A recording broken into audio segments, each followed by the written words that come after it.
सियावर रामचंद्र की, सियावर रामचंद्र की जय सिया राम। उत्तर प्रदेश की राज्यपाल आनंदीबेन पटेल, राष्ट्रीय स्वयंसेवक संघ के परम पूजनीय सरसंघ चालक डॉक्टर मोहन भागवत जी, उत्तर प्रदेश के मुख्यमंत्री योगी आदित्यनाथ जी, श्री राम जन्मभूमि तीर्थ क्षेत्र ट्रस्ट के अध्यक्ष पूज्य महंत नृत्य गोपाल दास जी, पूज्य संत समाज, यहां पधारे सभी भक्तगण, देश और दुनिया से इस ऐतिहासिक पल के साक्षी बन रहे कोटि कोटि राम भक्त, देवी और सज्जनों, आज अयोध्या नगरी भारत की सांस्कृतिक चेतना के एक और उत्कर्ष बिंदु की साक्षी बन रही है। आज संपूर्ण भारत, संपूर्ण विश्व राममय है।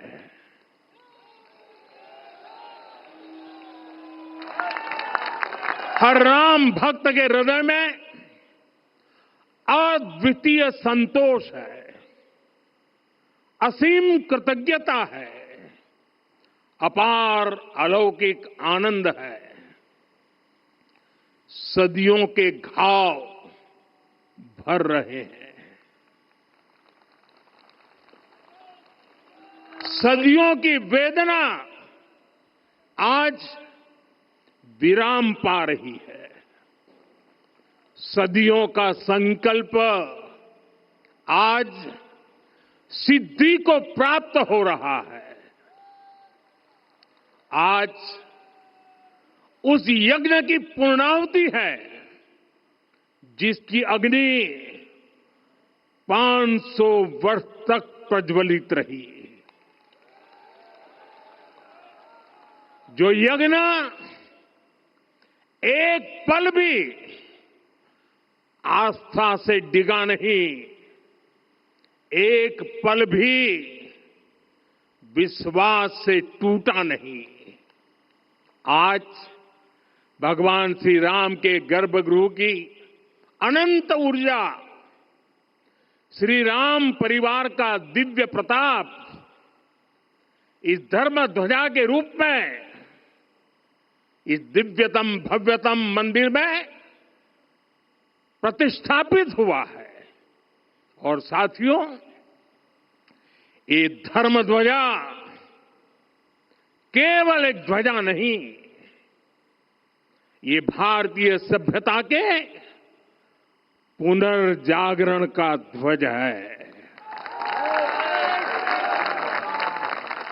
इसका भगवा रंग, इस पर रचित सूर्य वंश की ख्याति, वर्णित होम शब्द और अंकित कोविदार वृक्ष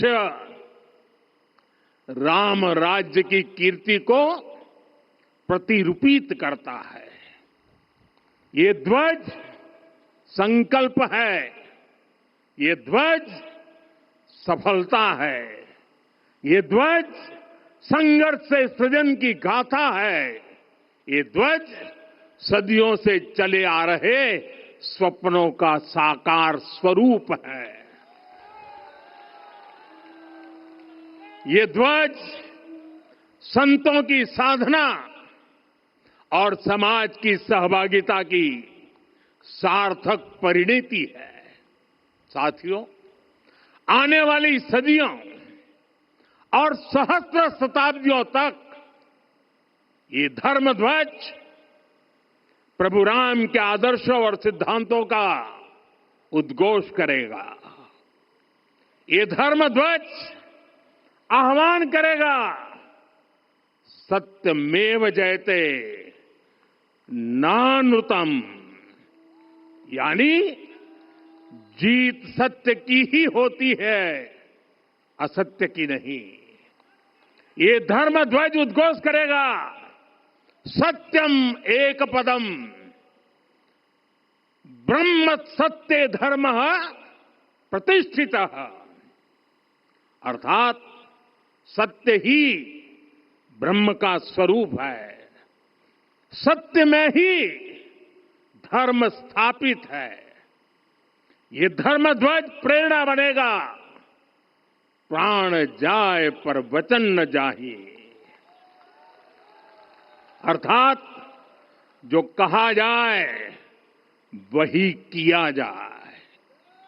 ये धर्म ध्वज संदेश देगा, कर्म प्रधान विश्व रची राखा, अर्थात विश्व में कर्म और कर्तव्य की प्रधानता हो। ये धर्म ध्वज कामना करेगा, बैर न विग्रह आस न त्रासा, सुखमय ताहि सदा सब आशा, यानी भेदभाव, पीड़ा, परेशानी से मुक्ति, समाज में शांति और सुख हो।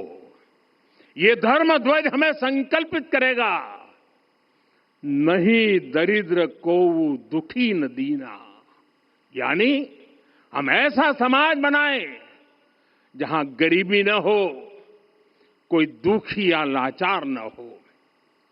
साथियों, हमारे ग्रंथों में कहा गया है, आरोपितम ध्वजम दृष्ट्वा, ये अभिनंदनित धार्मिका ते अपि सर्वे प्रमुच्यते महापातक कोटि भी, यानी जो लोग किसी कारण मंदिर नहीं आ पाते और दूर से मंदिर के ध्वज को प्रणाम कर लेते हैं, उन्हें भी उतना ही पुण्य मिल जाता है। साथियों, ये धर्म ध्वज भी इस मंदिर के ध्येय का प्रतीक है। ये ध्वज दूर से ही रामलला की जन्मभूमि के दर्शन कराएगा और युगों युगों तक प्रभु श्री राम के आदेशों और प्रेरणाओं को मानव मात्र तक पहुंचाएगा। साथियों, मैं संपूर्ण विश्व के करोड़ों राम भक्तों को इस अविस्मरणीय क्षण की, इस अद्वितीय अवसर की हार्दिक शुभकामनाएं देता हूं। मैं आज उन सभी भक्तों को भी प्रणाम करता हूं, हर उस दानवीर का भी आभार व्यक्त करता हूं जिसने राम मंदिर निर्माण के लिए अपना सहयोग दिया। मैं राम मंदिर के निर्माण से जुड़े हर श्रमवीर, हर कारीगर, हर योजनाकार, हर वास्तुकार, सभी का अभिनंदन करता हूं। साथियों, अयोध्या वह भूमि है जहां आदर्श आचरण में बदलते हैं। यही वह नगरी है जहां श्री राम ने अपना जीवन पथ शुरू किया था। इसी अयोध्या ने संसार को बताया कि एक व्यक्ति कैसे समाज की शक्ति से, उसके संस्कारों से पुरुषोत्तम बनता है। जब श्री राम अयोध्या से वनवास को गए तो वे युवराज राम थे, लेकिन जब लौटे तो मर्यादा पुरुषोत्तम बनकर के आए और उनके मर्यादा पुरुषोत्तम बनने में महर्षि वशिष्ठ का ज्ञान, महर्षि विश्वामित्र की दीक्षा, महर्षि अगस्त्य का मार्गदर्शन, निषाद राज की मित्रता, मां शबरी की ममता, भक्त हनुमान का समर्पण, इन सब की अनगिनत ऐसे लोगों की महत्वपूर्ण भूमिका रही है। साथियों, विकसित भारत बनाने के लिए भी समाज की इसी सामूहिक शक्ति की आवश्यकता है। मुझे बहुत खुशी है कि राम मंदिर का दिव्य प्रांगण भारत के सामूहिक सामर्थ्य की भी चेतना स्थली बन रहा है।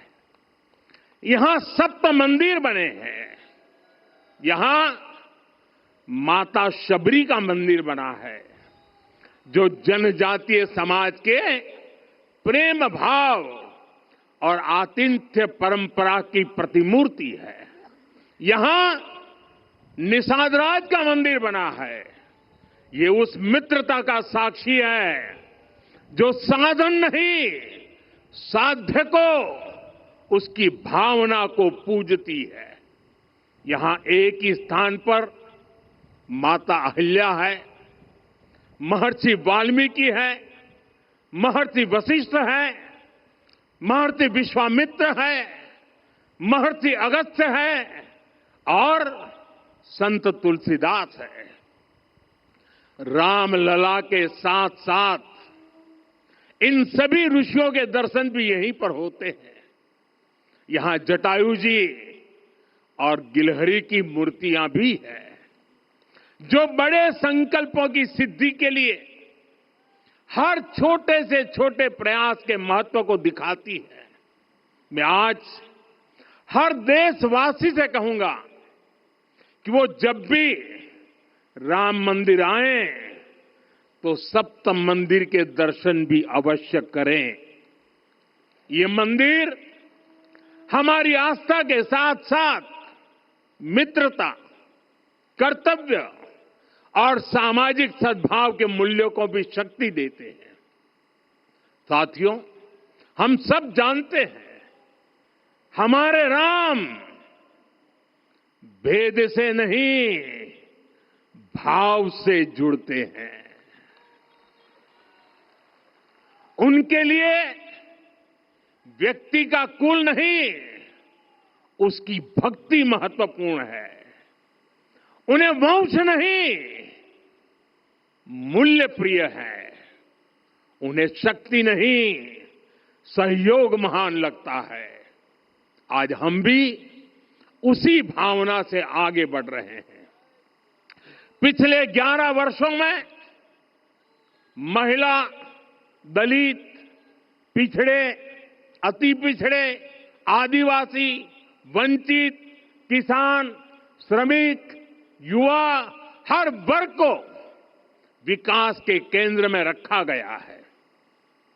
जब देश का हर व्यक्ति, हर वर्ग, हर क्षेत्र सशक्त होगा, तब संकल्प की सिद्धि में सबका प्रयास लगेगा और सबके प्रयास से ही 2047 जब देश आजादी के 100 साल मनाएगा, हमें 2047 तक विकसित भारत का निर्माण करना ही होगा।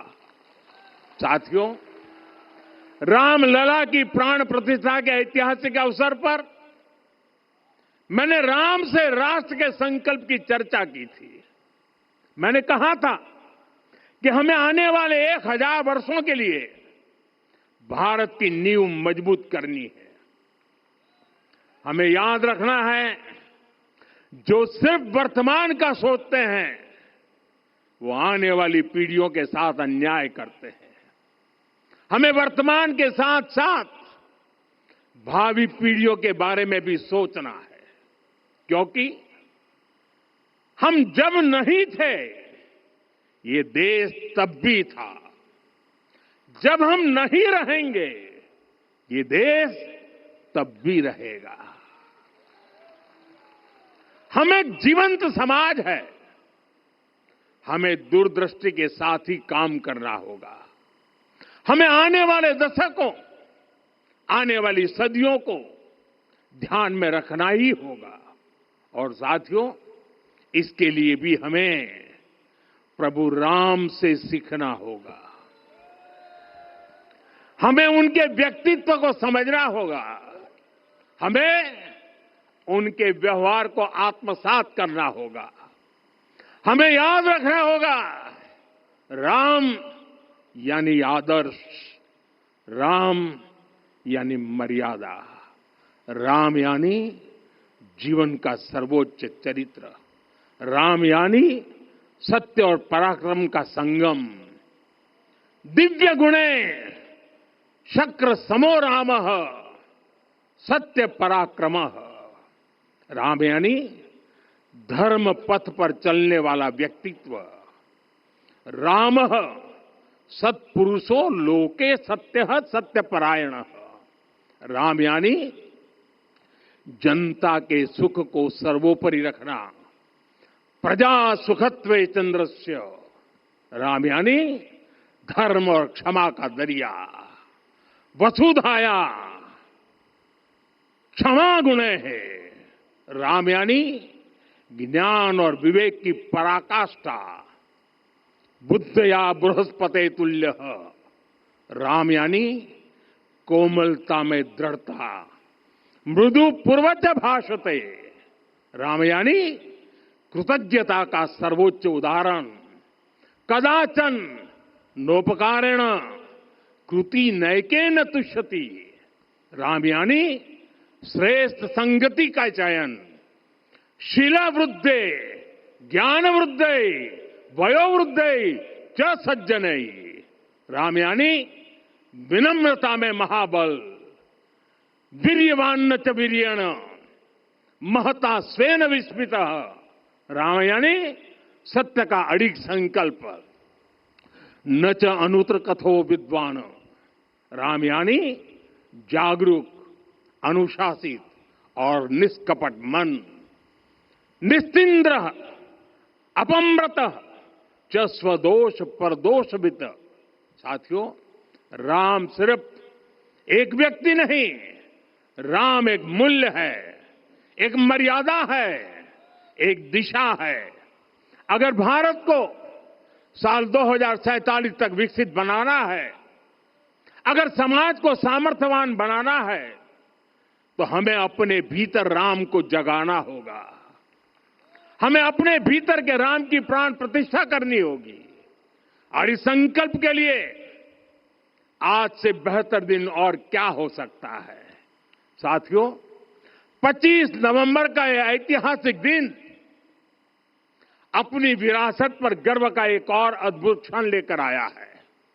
इसकी वजह है धर्म ध्वजा पर अंकित कोविदार वृक्ष। ये कोविदार वृक्ष इस बात का उदाहरण है कि जब हम अपनी जड़ों से कट जाते हैं तो हमारा वैभव इतिहास के पन्नों में दब जाता है। साथियों, जब भरत अपनी सेना के साथ चित्रकूट पहुंचे तो लक्ष्मण ने दूर से ही अयोध्या की सेना को पहचान लिया। ये कैसे हुआ, इसका वर्णन वाल्मीकि जी ने किया है। और वाल्मीकि जी ने क्या वर्णन किया है? उन्होंने कहा है, विराजित उद्गत स्कंधम कोविदार ध्वज रथे। लक्ष्मण कहते हैं, राम, सामने जो तेजस्वी प्रकाश में विशाल वृक्ष जैसा ध्वज दिखाई दे रहा है, वही अयोध्या की सेना का ध्वज है। उस पर कोविदार का शुभ चिन्ह अंकित है। साथियों, आज जब राम मंदिर के प्रांगण में कोविदार फिर से प्रतिष्ठित हो रहा है, यह केवल एक वृक्ष की वापसी नहीं है, यह हमारी स्मृति की वापसी है, हमारी अस्मिता का पुनर्जागरण है, हमारी स्वाभिमानी सभ्यता का पुनः उद्घोष है। कोविदार वृक्ष हमें याद दिलाता है कि जब हम अपनी पहचान भूलते हैं तो हम स्वयं को खो देते हैं, और जब पहचान लौटती है तो राष्ट्र का आत्मविश्वास भी लौट आता है। और इसलिए मैं कहता हूं, देश को आगे बढ़ना है तो अपनी विरासत पर गर्व करना होगा। साथियों, अपनी विरासत पर गर्व के साथ साथ एक और बात भी महत्वपूर्ण है, और वो है गुलामी की मानसिकता से पूरी तरह मुक्ति। आज से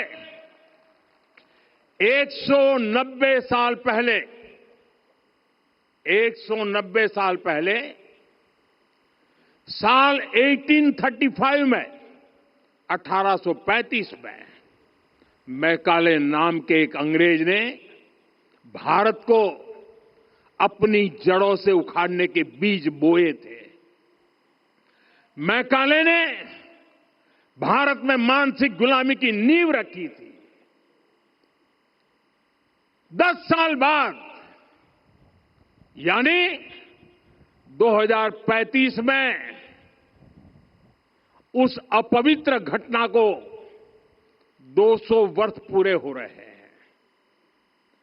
कुछ दिन पहले मैंने एक कार्यक्रम में आग्रह किया था कि हमें आने वाले 10 वर्षों तक उस 10 वर्षों का लक्ष्य लेकर चलना है कि भारत को गुलामी की मानसिकता से मुक्त करके रहेंगे। साथियों, सबसे बड़ा दुर्भाग्य यह है कि मैकाले ने जो कुछ सोचा था उसका प्रभाव कहीं व्यापक हुआ। हमें आजादी मिली, लेकिन हीन भावना से मुक्ति नहीं मिली। हमारे यहां एक विकार आ गया कि विदेश की हर चीज, हर व्यवस्था अच्छी है और जो हमारी अपनी चीजें हैं उनमें खोट ही खोट है। साथियों, गुलामी की यही मानसिकता है जिसने लगातार यह स्थापित किया। हमने विदेशों से लोकतंत्र लिया। कहा गया कि हमारा संविधान भी विदेश से प्रेरित है, जबकि सच ये है कि भारत लोकतंत्र की जननी है, मदर ऑफ डेमोक्रेसी है। लोकतंत्र हमारे डीएनए में है। साथियों, अगर आप तमिलनाडु जाएंगे तो तमिलनाडु के उत्तरी हिस्से में उत्तीर-मेरूर गांव है। वहां हजारों वर्ष पहले का एक शिलालेख है। उसमें बताया गया है कि उस कालखंड में भी कैसे लोकतांत्रिक तरीके से शासन व्यवस्था चलती थी, लोग कैसे सरकार चुनते थे। लेकिन हमारे यहां तो मैग्ना कार्टा की प्रशंसा का ही चलन रहा। हमारे यहां भगवान बसवन्ना, उनके अनुभव मंटपा की जानकारी भी सीमित रखी गई। अनुभव मंटपा यानी जहां सामाजिक, धार्मिक और आर्थिक विषयों पर सार्वजनिक बहस होती थी, जहां सामूहिक सहमति से निर्णय लिए जाते थे। लेकिन गुलामी की मानसिकता के कारण इस भारत की कितनी ही पीढ़ियों को इस जानकारी से भी वंचित रखा गया। साथियों, हमारी व्यवस्था के हर कोने में गुलामी की इस मानसिकता ने डेरा डाला हुआ था। अब याद करिए, भारतीय नौसेना का ध्वज सदियों तक उस ध्वज पर ऐसे प्रतीक बने रहे जिनका हमारी सभ्यता, हमारी शक्ति, हमारी विरासत से कोई संबंध नहीं था। अब हमने नौसेना के ध्वज से गुलामी के हर प्रतीक को हटाया है। हमने छत्रपति शिवाजी महाराज की विरासत को स्थापित किया है। और ये सिर्फ एक डिजाइन में बदलाव नहीं हुआ, ये मानसिकता बदलने का क्षण था। ये वो घोषणा थी कि भारत अब अपनी शक्ति अपने प्रतीकों से परिभाषित करेगा, न कि किसी और की विरासत से। और साथियों, यही परिवर्तन आज अयोध्या में भी दिख रहा है। साथियों, ये गुलामी की मानसिकता ही है जिसने इतने वर्षों तक रामत्व को नकारा है। भगवान राम अपने आप में एक वैल्यू सिस्टम है। ओरछा के राजा राम से लेकर रामेश्वरम के भक्त राम तक और शबरी के प्रभु राम से लेकर मिथिला के पाहुन राम जी तक भारत के हर घर में, हर भारतीय के मन में और भारतवर्ष के हर कण कण में राम है। लेकिन गुलामी की मानसिकता इतनी हावी हो गई कि प्रभु राम को भी काल्पनिक घोषित किया जाने लगा। साथियों, अगर हम ठान ले अगले 10 साल में मानसिक गुलामी से पूरी तरह मुक्ति पा लेंगे और तब जाकर के ऐसी ज्वाला प्रज्वलित होगी, ऐसा आत्मविश्वास बढ़ेगा कि 2047 तक विकसित भारत का सपना पूरा होने से भारत को कोई रोक नहीं पाएगा। आने वाले 1000 वर्ष के लिए भारत की नींव तभी सशक्त होगी जब मैकाले की गुलामी के प्रोजेक्ट को हम अगले 10 साल में पूरी तरह ध्वस्त करके दिखा देंगे। साथियों, अयोध्या धाम में रामलला का मंदिर परिसर भव्य से भव्यतम हो रहा है और साथ ही अयोध्या को संवारने का काम लगातार जारी है। आज अयोध्या फिर से वह नगरी बन रही है जो दुनिया के लिए उदाहरण बनेगी। त्रेता युग की अयोध्या ने मानवता को नीति दी। 21वीं सदी की अयोध्या मानवता को विकास का नया मॉडल दे रही है।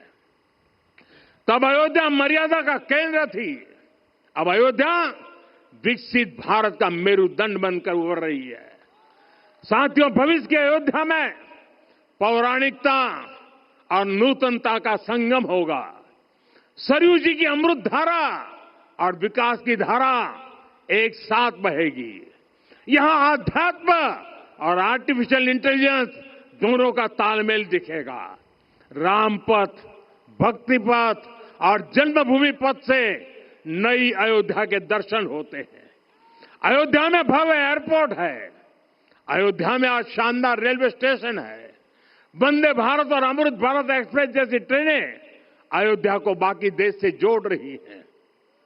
अयोध्या वासियों को सुविधाएं मिले, उनके जीवन में समृद्धि आए, इसके लिए निरंतर काम चल रहा है।